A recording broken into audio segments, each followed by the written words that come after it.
Coveted Consultant. I'm getting my notes here. We're getting into today's Facebook Live. Thank you in advance for making it today.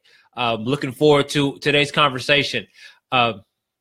This Facebook Live is posted inside of a Facebook group. That Facebook group is called Marketing Leaders Lab. And there is a link somewhere up, down, left, right that you can click to join the group. The reason why I created that Facebook group is because I wanted to have another conversation that was different than the marketing hack of the day. Many of the people in the group run a marketing agency. They sell marketing services in some way. And there's so many hacks and tricks and tools and widgets and templates and that's available in the world of marketing. It's overwhelming. And I also believe that it's unproductive. And I think there's a better way you should be thinking about your business.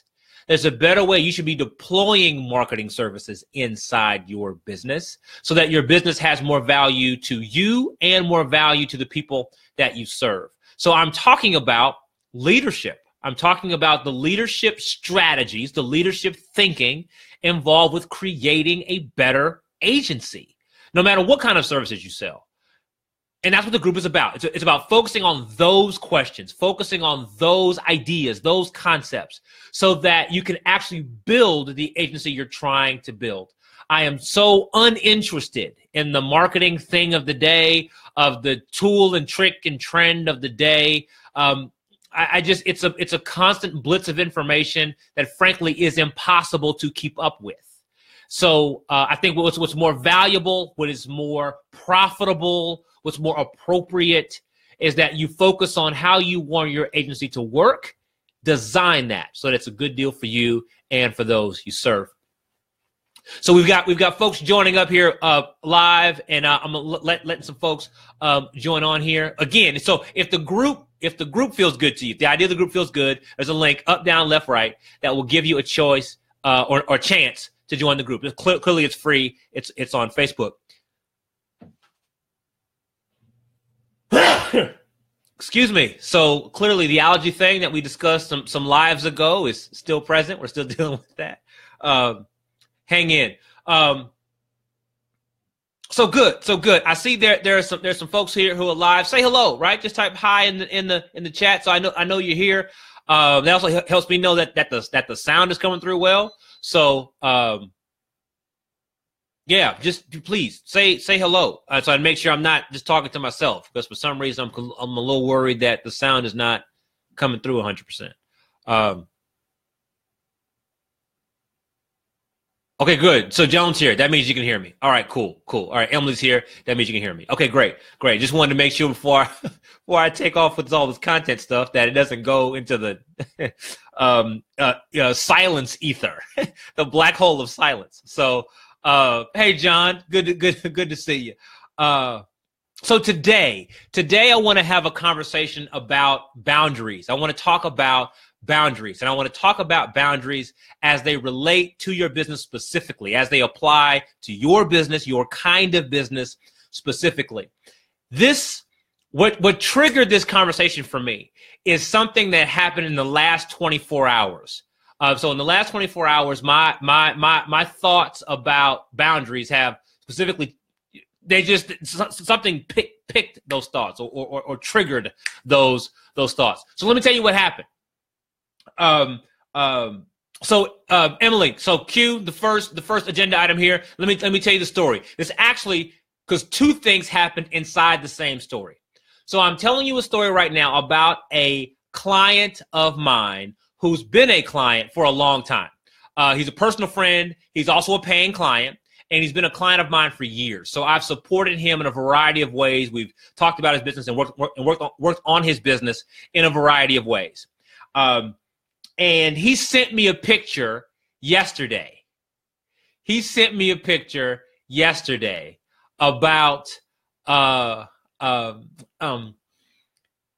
his client sent him a package of documents. Like, I wish I had it was like a document like this, right? It was full of documents on the inside, right?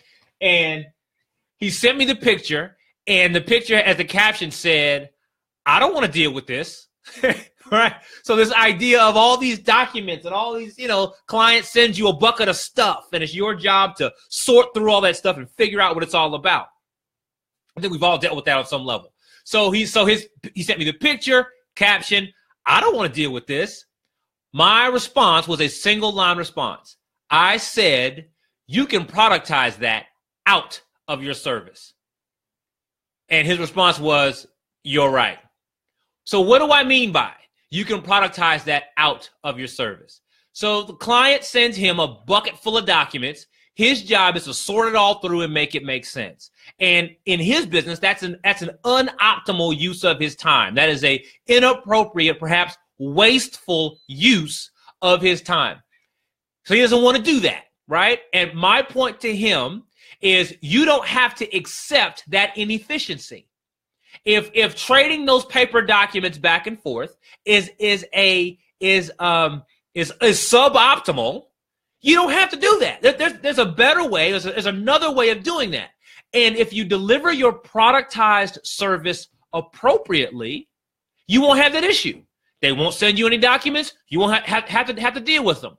And by productizing, it'll be a good deal for you and for them. Now, he's working on that, right? He's working on that. Okay. He's a client too, right? We're all trying to get better, right? So he's getting better as well.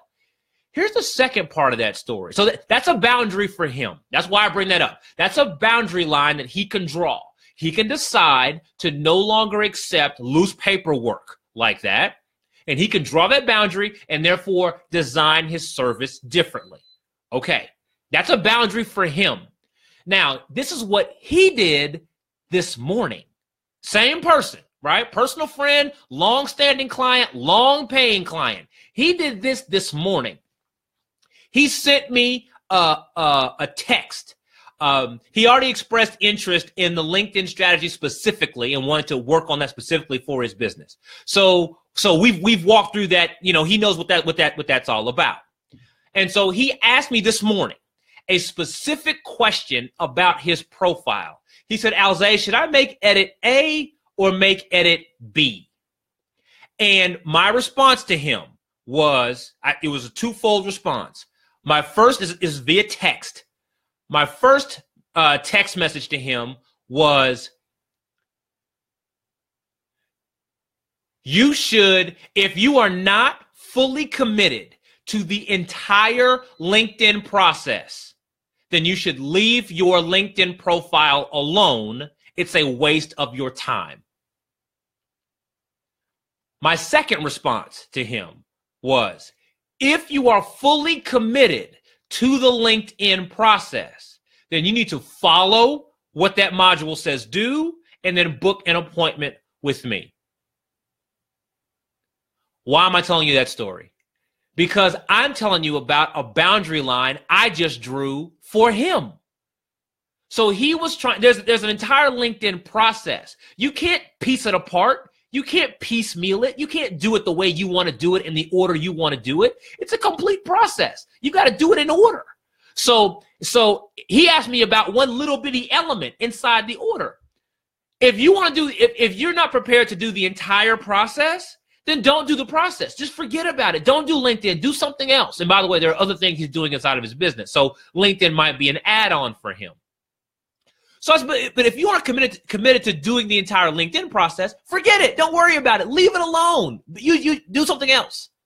The second part of that idea is, if you are fully committed to doing LinkedIn, then do the entire process and book the appointment so we can do the follow-on. There's a full process that's there, a full way of operating that's there.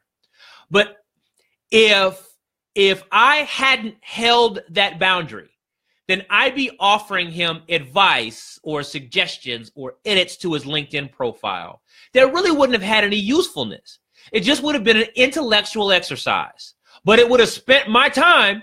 Oh boy, it would have spent my time. I would have been thinking through his LinkedIn profile and helping him make some edits and doing a screen share and this, change this and that. And it would have spent 30 minutes, 45 minutes, an hour of my time helping him do something that he was not fully committed to. That's a boundary in my business. And I draw boundaries like that a lot. And again, this story I'm telling you is 24 hours. We had these text exchanges literally in the last 24 hours. So it triggered a series of thoughts for me, and I got a whole lot of stuff here that kind of goes in that same essence.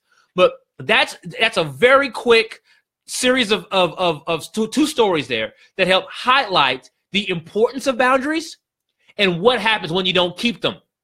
You find yourself doing tasks that are way outside your scope. You find yourself doing tasks that are suboptimal, and then you want to complain about why things are unoptimal. Okay, Emily, let's go. Let's go to the next agenda item here. So we're talking about, I'm going to tell a quick kind of story here. So that's the big idea. Let's tell a bit of a story here on how these things begin to relate to your business specifically. So this idea of working for them versus working for you. And I talked about this in the Facebook Live last week, so I won't go too far down this path, but I just want to highlight the big ideas here.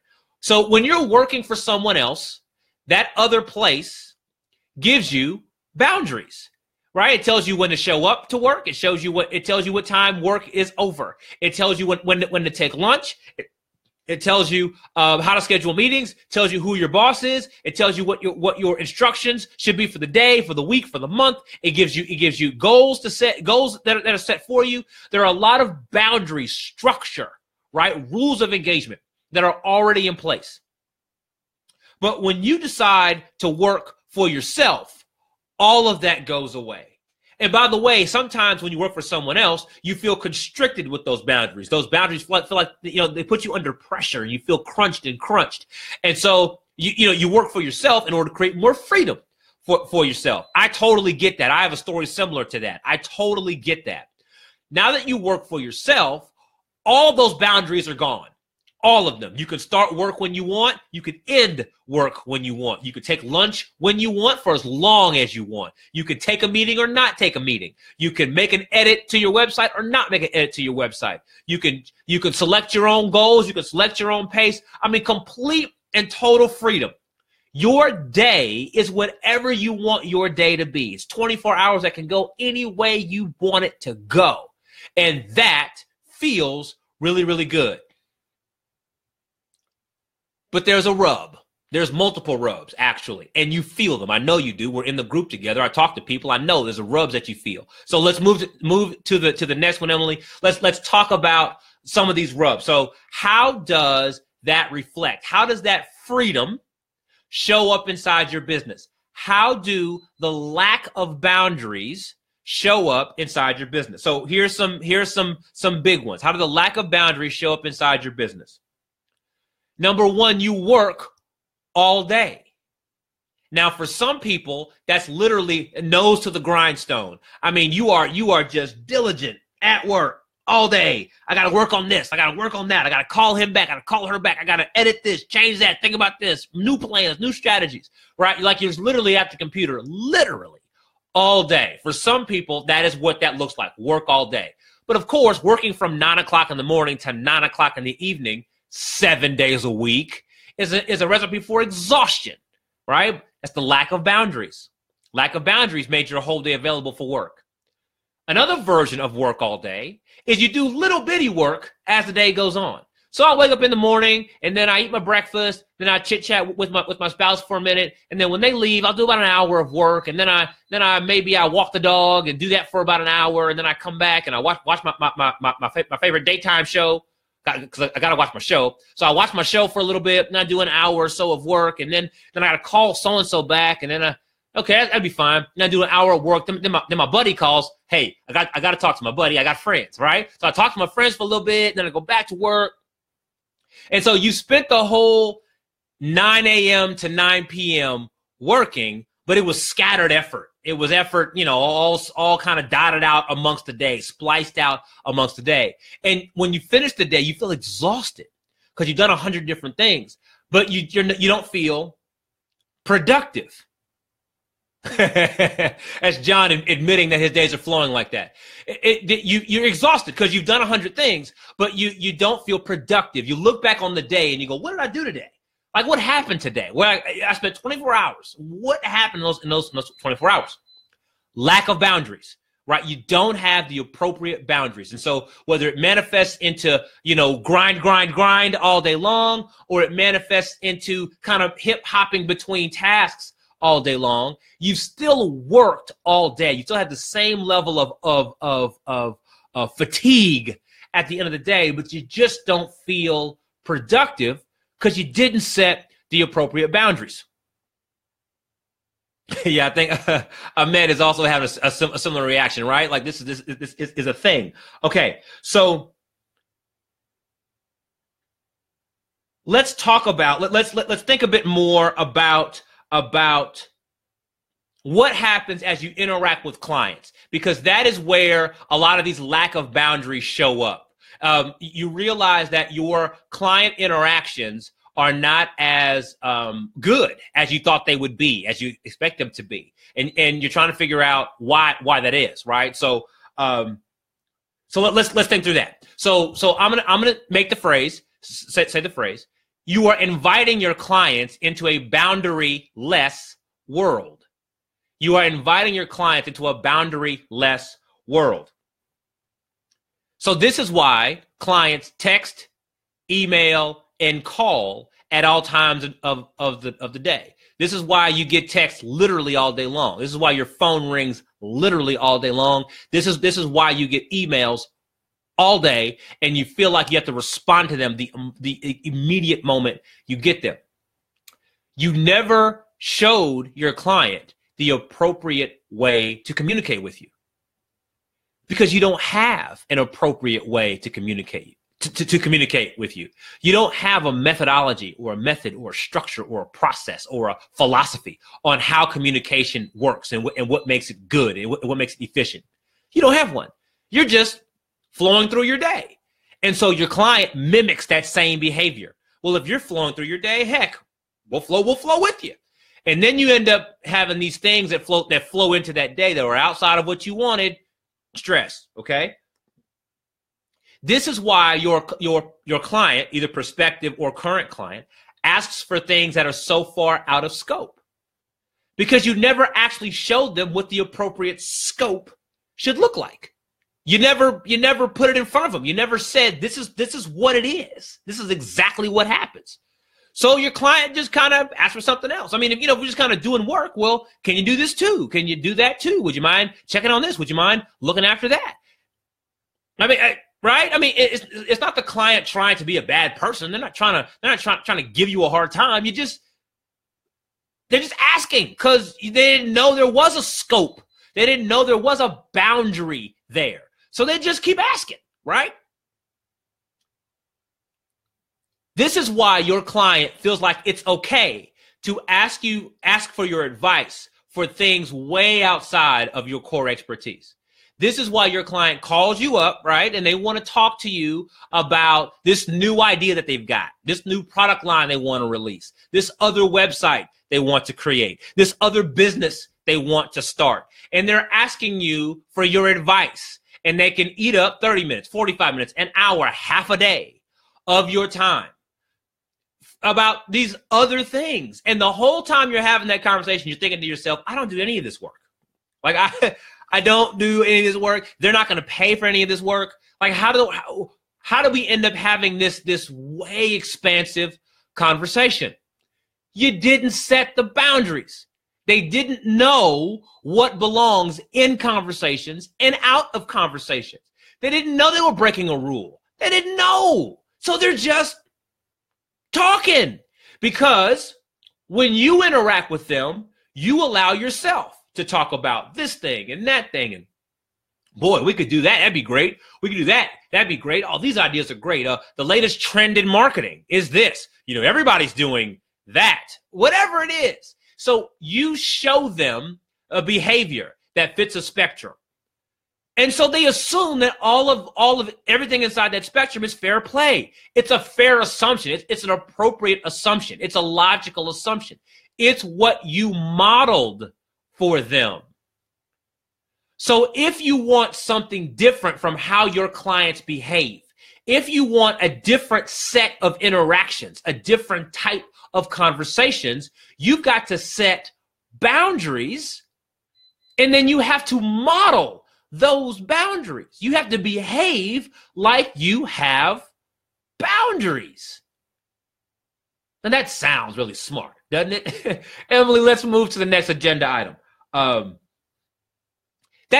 know that sounds really smart, and everybody agrees that you should have boundaries, but you don't always appreciate where the lack of boundaries are in your business. I'm sure you have some boundaries. There's some things that are totally out of bounds, sure, but you don't always appreciate why you always need to get this behavior set from prospective clients. Why, when someone responds to an email you send them, why you always get a response like this, or why you always get that or this. And I'm telling you why.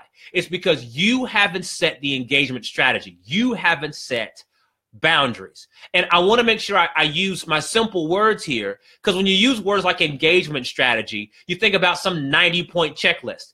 I'm not trying to create some 90-point checklist. That's not appropriate. I'm trying to help you think about this in the simplest, most efficient way possible. And part of that is just owning the idea that you didn't set the appropriate structure. You didn't set the appropriate boundaries. And perhaps if you set the boundaries better, you'll get something better. So we're at this next topic here. Better clients are better structured. Everybody wants more clients. Everybody. Everybody wants better clients. Everybody. Everybody wants clients that pay more. Everybody. Those are topics of conversation that you don't even have to work to get somebody into that conversation. Everybody, you do too. More clients, better clients, clients that pay more, clients that stay longer. Everybody wants those kinds of clients. Well, right now we're talking about boundaries. And I'm suggesting that there are some boundaries that those type of clients, those best type of clients, there are some boundaries that they are expecting that you are not projecting, that you're not putting forward. And as a result, you're not getting what you want. So I came up with a list of some specific things that I bet are missing inside how you operate that are changing or affecting the level of clients that you want. Number one, do not get into a meeting that does not have an agenda. Whether it's 10 minutes of your time, 15 minutes of your time, 45 minutes of your time, never accept a meeting that does not have an agenda. People do not get to pick your brain. I hate that phrase, by the way. Hate is a strong word, but I really do not like that phrase. No one gets to pick your brain. No one gets to brainstorm with you. No one gets to call you up and have random conversations in the middle of the day. Not your clients, not inside your business, not inside your streamlined, efficient, value-focused business. No. Do not get into a meeting that does not have an agenda. So you need to ask the person, ask the requester, whoever wants some of your time, what they want to talk about. Or secondly, you set the agenda so that we all know what we're talking about. Never take a meeting that doesn't have an agenda. Secondly, here, set a date and a time for that meeting and be ready.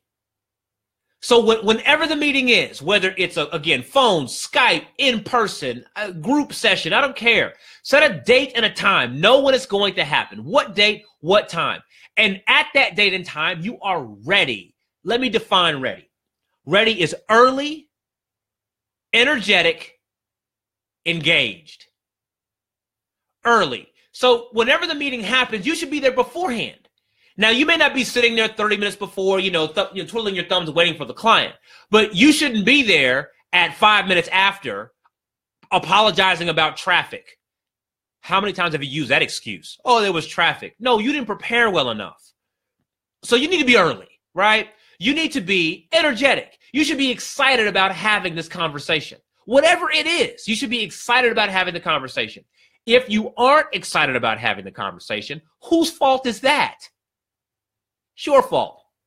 Because you didn't know, you weren't clear enough about what this conversation could have been about. If it was inappropriate to have the meeting, you could have pushed the meeting to email and just dealt with it that way. You should be energetic about the conversation. Third, engaged. Be prepared to engage with another human being. There are two human beings sharing space here. Again, over the phone, in person, whatever the format. There's two human beings sharing space. And you need to be prepared to engage with the other human being. Not prepared to sell them services. Not prepared to describe your expertise. Not prepared to do any of that other sales meeting stuff.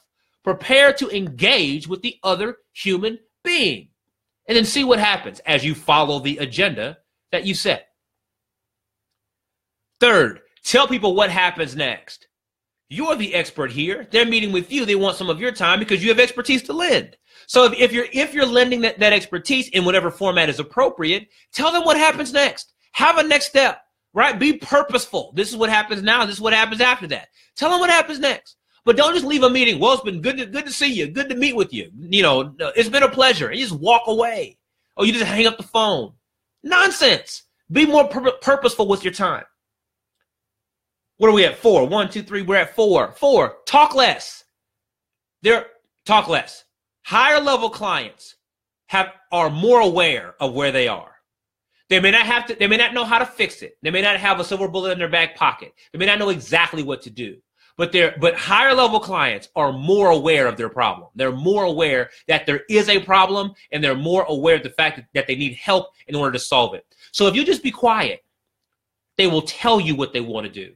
They will tell you what they're faced with. They will tell you what their current plans are. They'll tell you, but you got to stop talking. You got to, right? These are boundaries, right? Okay. Propose to solve a specific problem.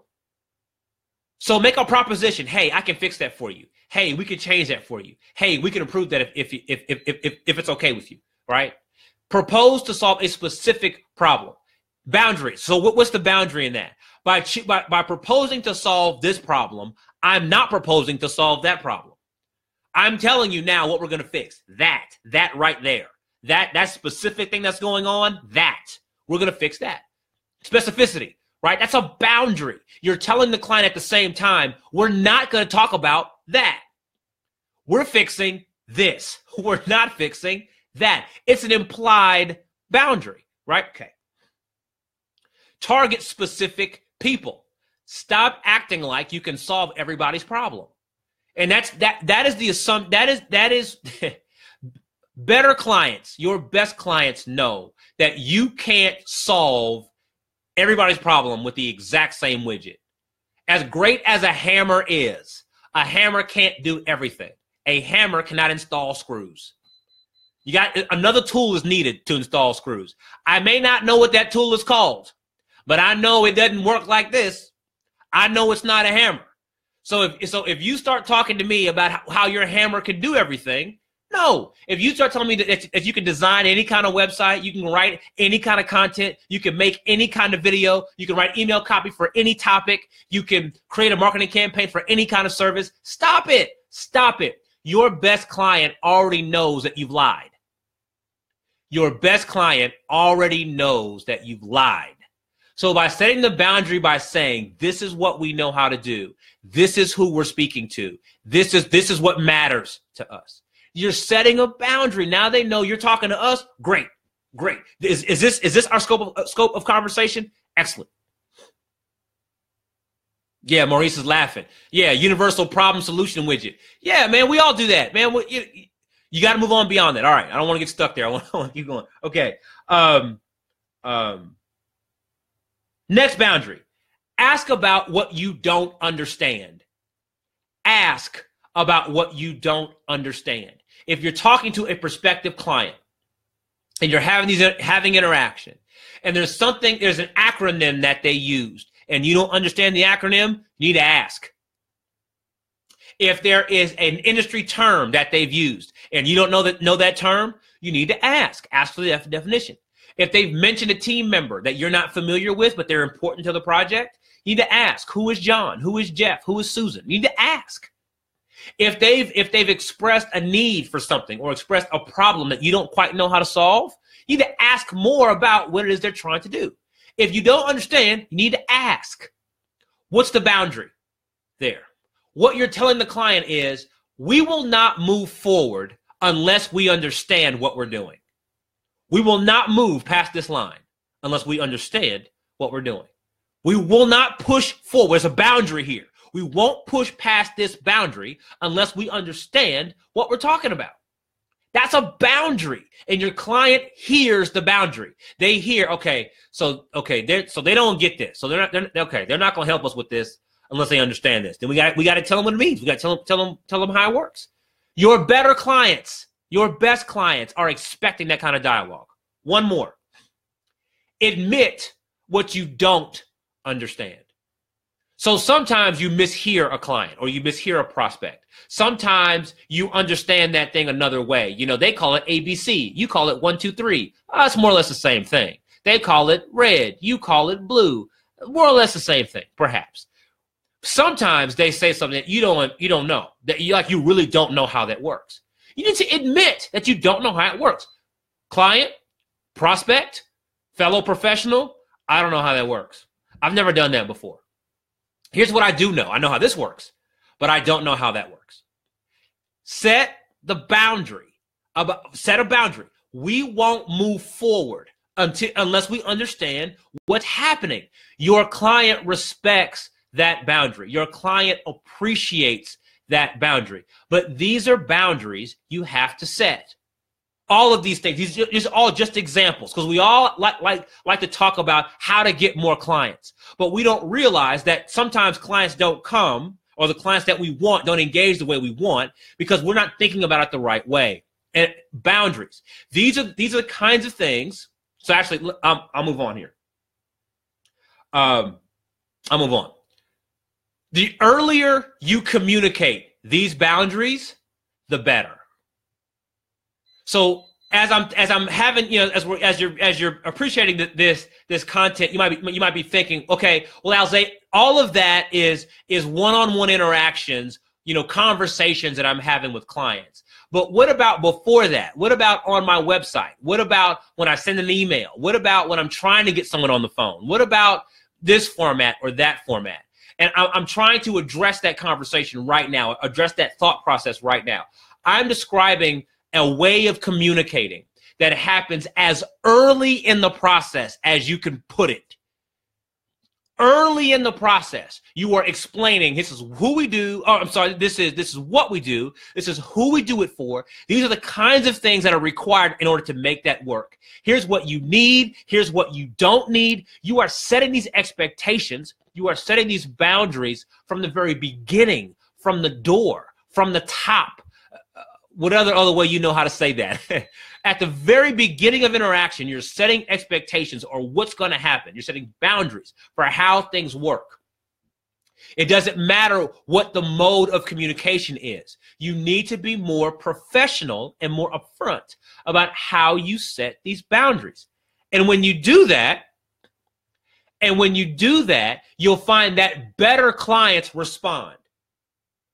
All prospective clients won't respond. Some folks will get turned off by your boundaries. They don't like your boundaries. I want to do it my way, et cetera, et cetera.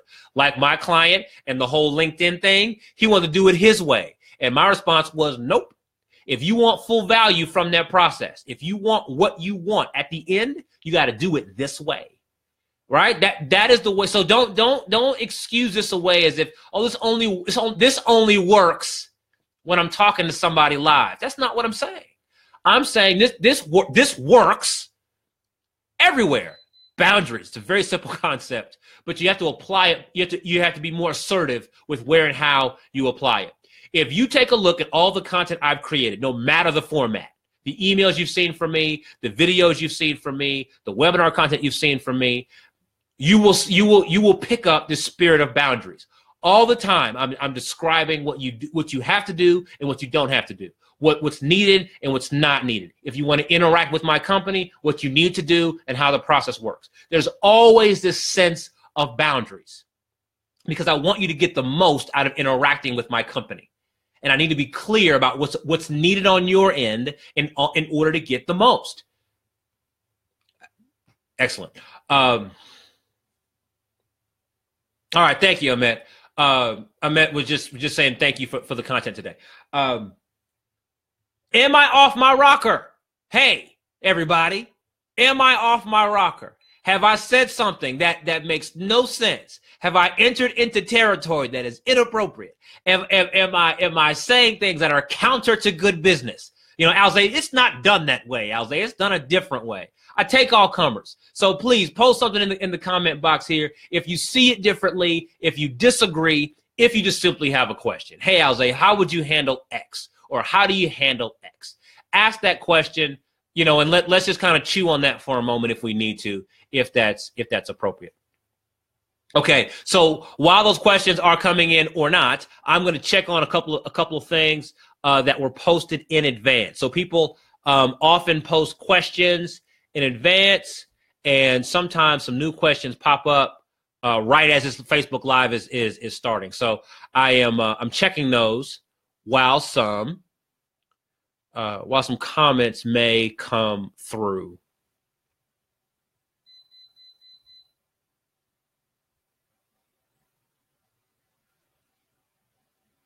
All right, I'm checking to see if anything new. All right, cool beans. Cool beans. All right, good. So Maurice, I got you. All right, so no new questions. All right, so I'm going to address Maurice's here, and then I'll wait about a minute, and if there's no additional, then you know we'll close today down. But if something's on your mind, this is why I do these lives. So let's do it. Maurice asked the question: how do you maintain a friendly relationship with the client while maintaining your boundaries and time management? Okay. So Maurice, inside your question, you've used the word friendly. You said, how do I maintain a friendly relationship? I'd like to change the word friendly. How do I maintain a professional relationship?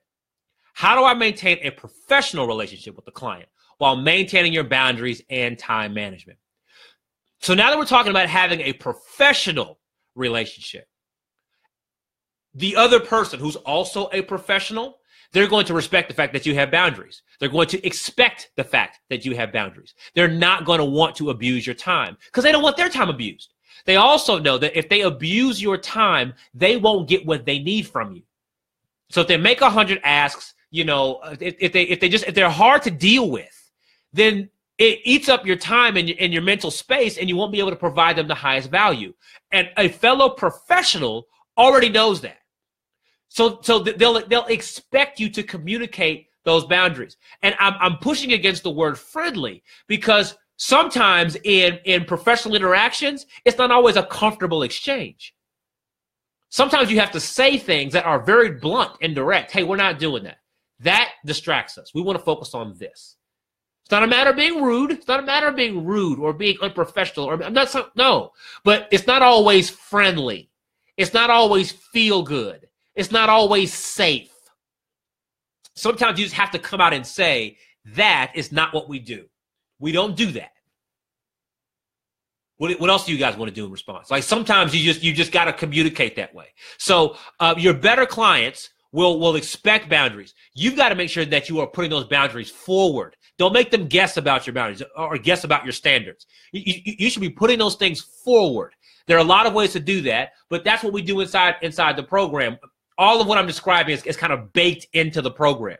So there's no other document called boundaries. You know, this is what we do, and this is our service model, and here are our boundaries.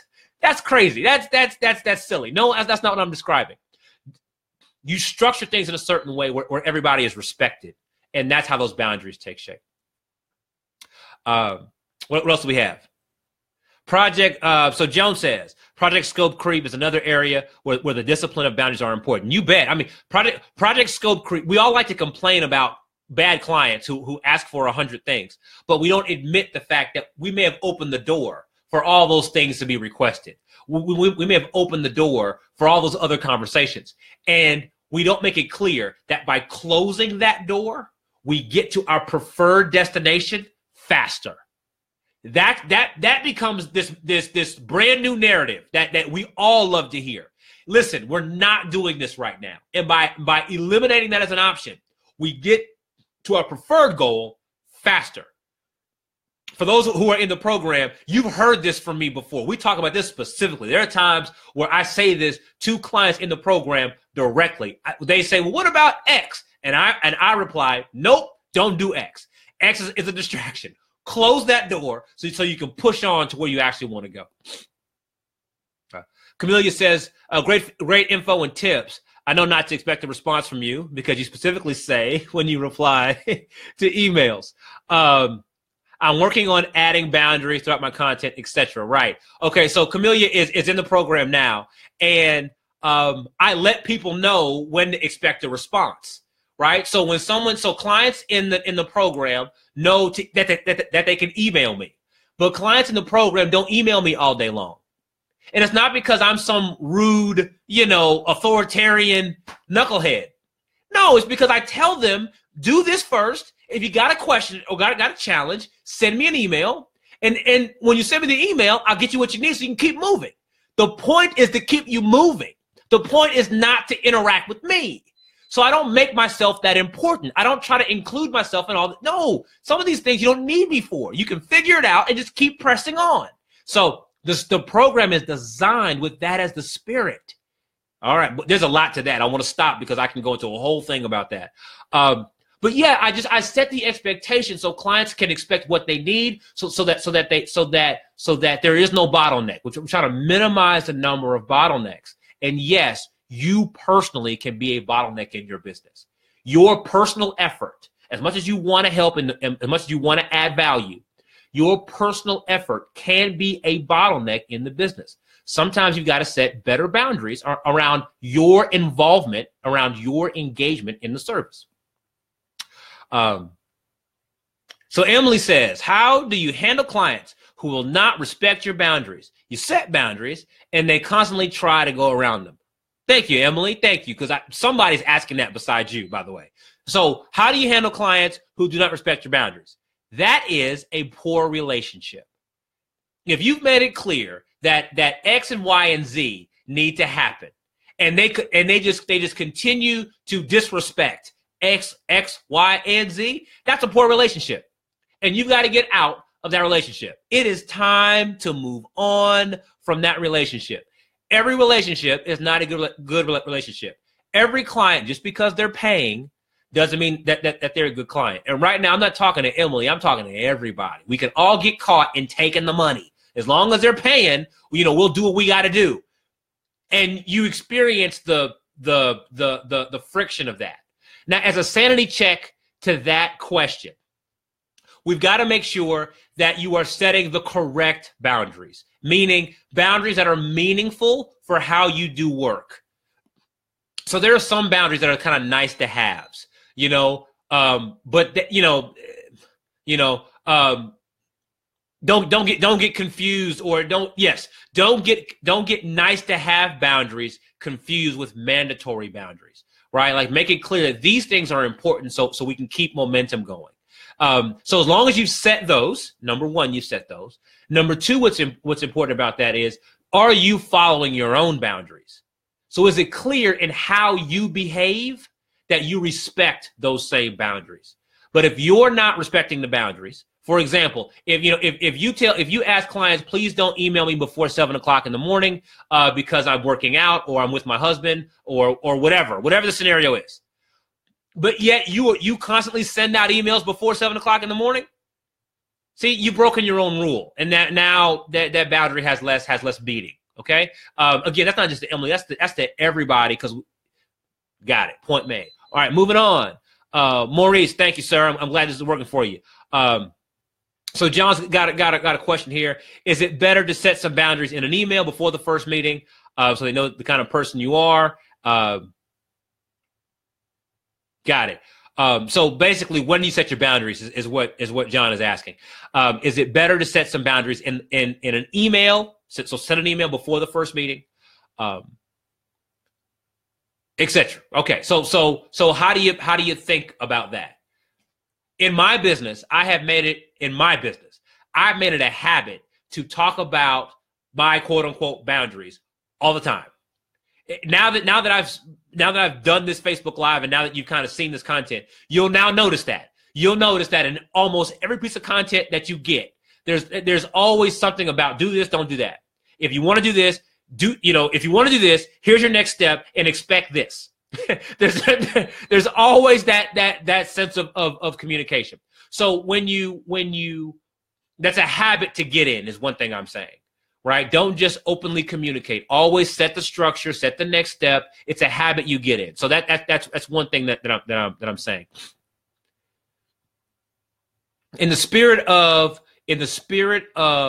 setting boundaries before a meeting, so that was John's specific question, setting boundaries before a meeting, just send them an agenda. Say, hey, Jeffrey, we're going to talk on Tuesday. Here's the agenda. Bang, bang, bang, bang, bang. Jeffrey, please provide the following things. Please bring the following things to our meeting. You see that? So not only did I give Jeffrey an agenda, we're going to do these things. Bang, bang, bang, bang, bang. But hey, Jeffrey, I need you to bring something too.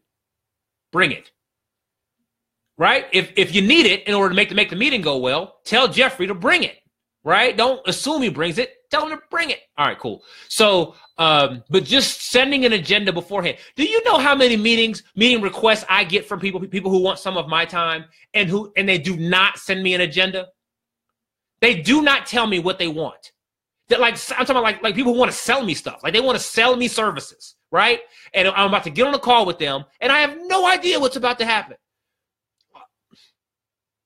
Come on, man, prepare me to be sold to. I would love to buy what you're offering, but I need to know that it works for me. Help me figure that out. Okay, my gosh, that could be a whole thing unto itself. Okay, Camelia, this is the last one I'll take today. Camelia says, she says, yep, I had to enforce a less friendly tone last night because, last night, good, Camelia, right? She's in the program, right? It's already happening. The magic is already happening. Yep, I had to enforce a less friendly tone last night because clients expect me to answer questions and get on strategy calls whenever they feel like it. It was my fault for giving in early on. I would reply to text messages and calls all night. Now I'm creating and enforcing boundaries. I had to say my evenings are for my family. Hey, listen. Your workday stops when you decide. Man, it can stop at 2 in the afternoon. Your workday can stop at 7 in the evening. Whatever. Your workday ends when you decide. But you got to set the boundaries, right? You got to. So this thing about being called all night long and being communicated with all night long, especially when you do digital services, it's like these digital marketing services. Clients change this color, edit this copy. You felt all that. You know what I'm talking about. You know what Camelia's talking about. You bet. Okay. All right. So while we're talking about that, okay, right. So if there's one thing that you can do to begin to set better boundaries today, if there's one thing that will immediately shift all this stuff of how people interact and how inefficient that is, one thing is to develop a productized service. I know nobody talks about it. I know so-and-so says you should do more professional development. So-and-so says you should read a self-help book. So-and-so has a 90-part program. So I know there's so many other things that people say will quote-unquote solve your problems. If you are trying to level up your business, if you're trying to serve in a deeper way, if you're trying to get into premium pricing, if you're trying to set better standards for your clients, if you are trying to level up and manage your time better, the single thing that you can do to immediately shift into that space is develop a productized service, a prepackaged premium offering with a set time, a set price, and a set scope. If you will commit to that strategic offering, all this other good stuff that I'm talking about will hinge itself to that idea.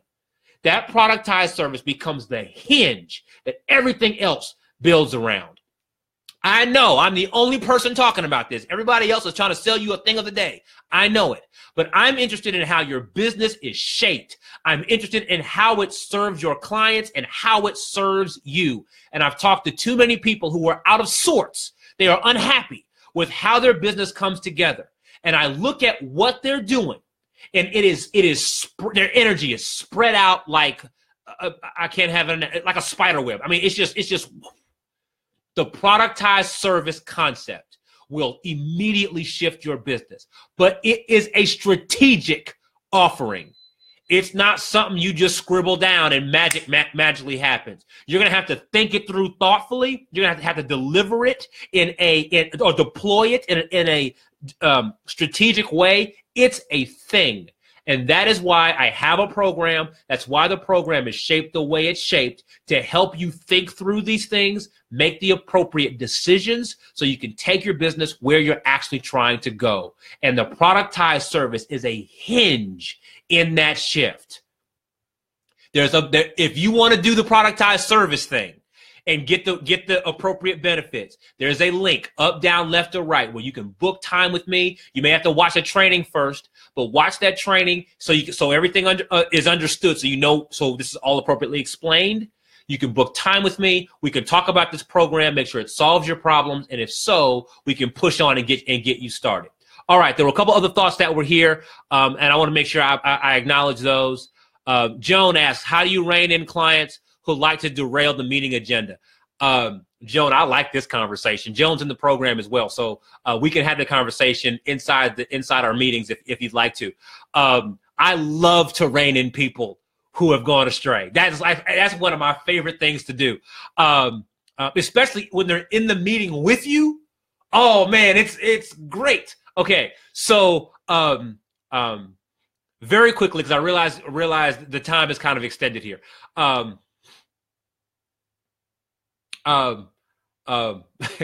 I got so excited. I gotta get myself back focused.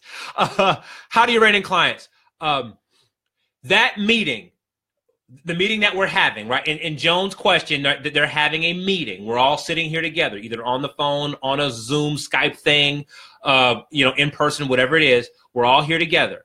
That meeting has a goal towards an agenda.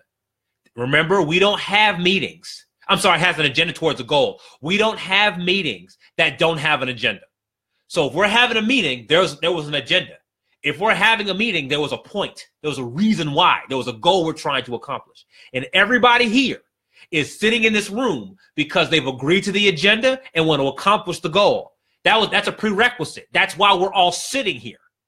So simply put, so when someone begins to introduce a secondary agenda, when someone begins to introduce ideas that are beyond or different from or distraction from our focus, then you simply get to ask the question, would we rather do what Jeffrey's talking about, or do we want to stay focused on the common goal of X? That's a question. We get to answer that question. We get to answer it. It's a question. And so what happens when you ask a question like that is the room has to now vote. A vote happens. It's a gut reaction. A vote happens immediately. And people go, no, we don't want to take that distraction. We want to stay focused. And so somebody will say that in their own appropriate language. The agenda gets confirmed, and we get to continue. Ta-da! Right? Now, there's other ways of literally responding. That becomes a matter of word choice. Okay, you don't have to say it the exact way. But what I was trying to just set up for you is that because of the boundaries, we all know what this meeting was for. And so these new ideas are in conflict to our established boundaries. I don't know if we like that, right? That becomes a very simple dialogue to have if you've set boundaries. Okay. So Camille's she's acknowledging, she's starting to kind of understand it all now. Yeah, these are pieces that fit together. These are strategic pieces. They're not random. These are strategic pieces. So Nelson gives a thumbs up, right? So Joan's laughing. Yeah, because I know a bit about Joan's business, so I know that from her point of view, she gets what I'm talking about. And yeah, like that's how you handle that, right? Final note here. And I think I've said it already, but let me just say it one more time, because this is something that I don't want this particular point to get lost. When you start behaving like this, some people, some potential clients, some opportunities are not going to like it. There are going to be interactions that you have where people are going to opt out. They're going to say, no, thank you. I don't want to do it. I don't want to do it that way. I'm not interested. Not at this time. They'll just opt out. It won't be rude. They're not going to curse at you. They're not going to throw things at you. They'll just simply opt out. They just opt out. And that's okay. Allow them to opt out. No judgment, no long talking, no crazy speech. Just let them go on their way. But the people who opt in, so other hand, the people who opt in are specifically opting into that experience. They like those boundaries. They like that structure. They were attracted to that situation. And they take bigger, longer steps towards you. They take quicker steps towards you. They step towards you and your business more aggressively because you've set those boundaries. So you may say no to 100 people, to 100 different opportunities, give or take. But the 2, 3, or 4 that you end up saying yes to and that say yes to you are the right kinds of clients at the right kind of price point. And you can get them the results that they're after. And how many case studies of those do you need before the next level happens? You don't need 100 case studies like that. You need 2 or 3 or 4, and you immediately pop to the next level. But the difference is in your decision to create these very strategic boundaries. If you'd like help with that, you can book a time to speak with me. We can dialogue about this. If this makes sense, I have a program that will help you lay all this stuff out so you can execute it. If it's time to make the shift, I'd like to help you do that. If this sounds good, I'd like to help you do that. Let's book some time. Let's figure it out. Let's move forward aggressively. Everybody, I appreciate you for watching this content, whether being here live, for those of you who are here live, and for watching this content in replay. Keep sending questions. Keep dialoguing with one another, not just me, but with one another. Let's get better. Let's get better. And I'll see y'all next week. All right? See everybody next week.